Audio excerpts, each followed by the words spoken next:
All right, welcome back to the channel. It's your boy Fanon, and in this video, we're going to be in the 135-pound division where Gervonta Tank Davis's trainer had a response for Shakur Stevenson, who jumped off at the lips kind of crazy yesterday, in my opinion. But let's talk about that in this video.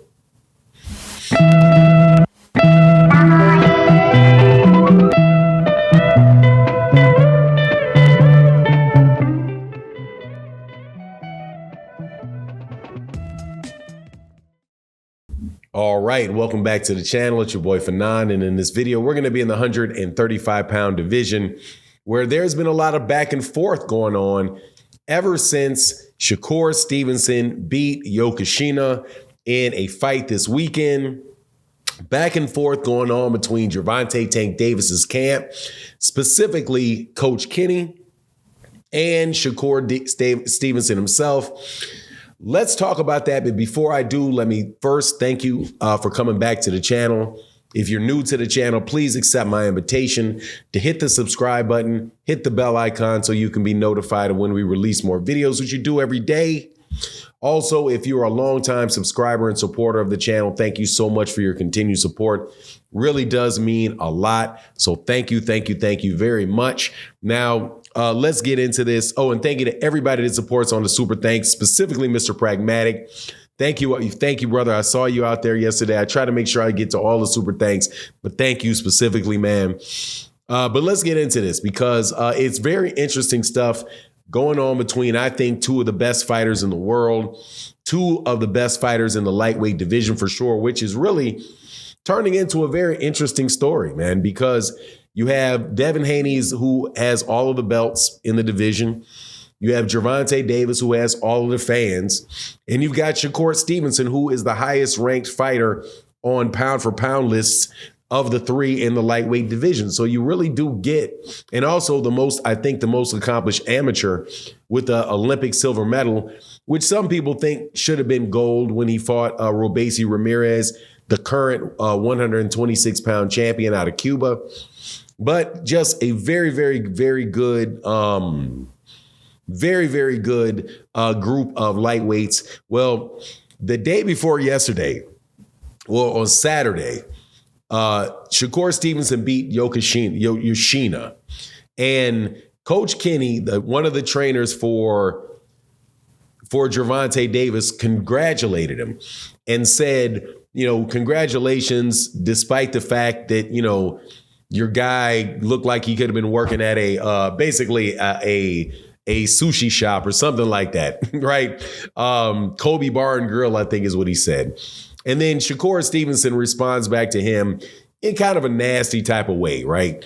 And made it personal about his daughter and said, look, basically called him a trash trainer and said, only fighter I know of you training was your daughter. And he speaks ill of the man's daughter, right? Which in my opinion, man, it's just over the top, man.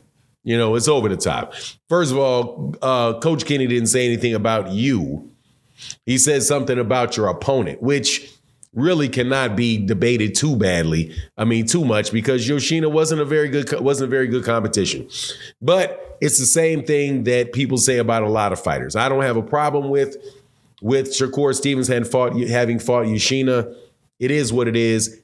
Doesn't make me think any less of Shakur Stevenson's place in the 135-pound division, based off what he did in the Olympics in 126 and 130. So it is what it is. But in true style, because, cats can't leave nothing alone, Coach Kenny comes back in another Instagram post, and I'm getting caught up on Instagram. Man, I got to tell you, man, I am not the best with this stuff. It took me a while to even learn how to read and get to the comments on Instagram, even though I got an Instagram page. Crazy.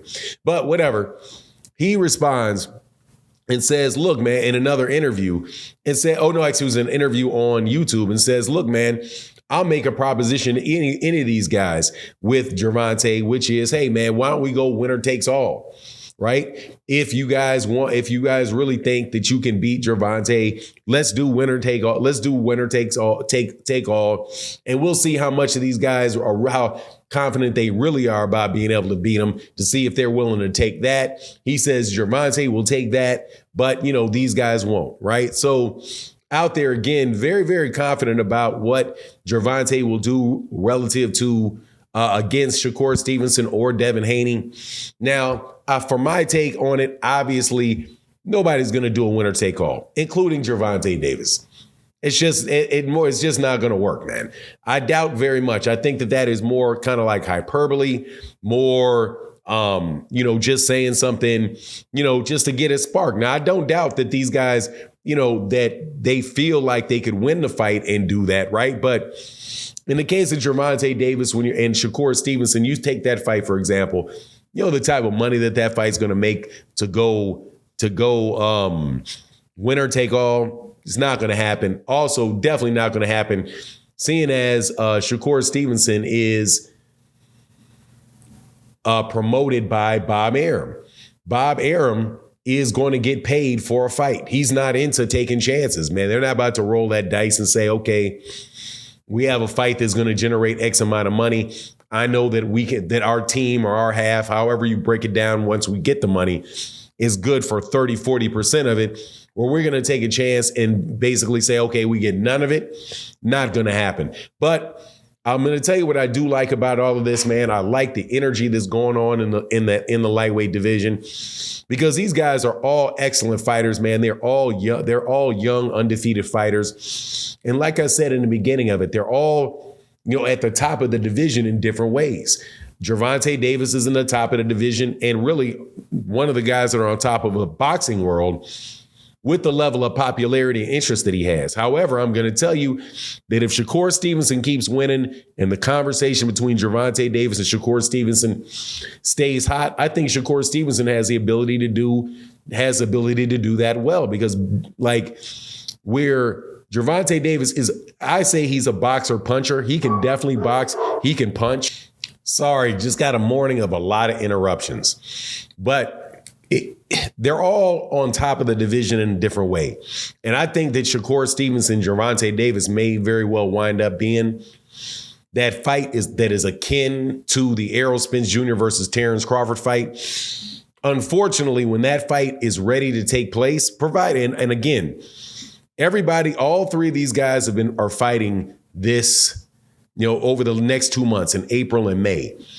Shakur Stevenson had probably the easiest fight out of everybody, and he took care of that in a very, very easy fashion. The next up is Gervonta Davis in 11 days. His fight is significantly more difficult. His fight is significantly more difficult than Shakur Stevenson's was. And then, of course, you've got Devin Haney versus Lomachenko. But at the end of that, I really do think that the big money fight is going to be the one, really will be the one between Gervonta and Shakur. But you're still going to run into a lot of the issues that you have with Errol and Terrence, because they're on separate networks, and Bob Arum is going to want to make the money in that fight. And Shakur doesn't look like he's inclined to break off onto his own. So it's just going to be a very interesting politics to get that fight done. But anyway, that's my take on the matter. You let me know what you think in the comment section. And with that, I'm out.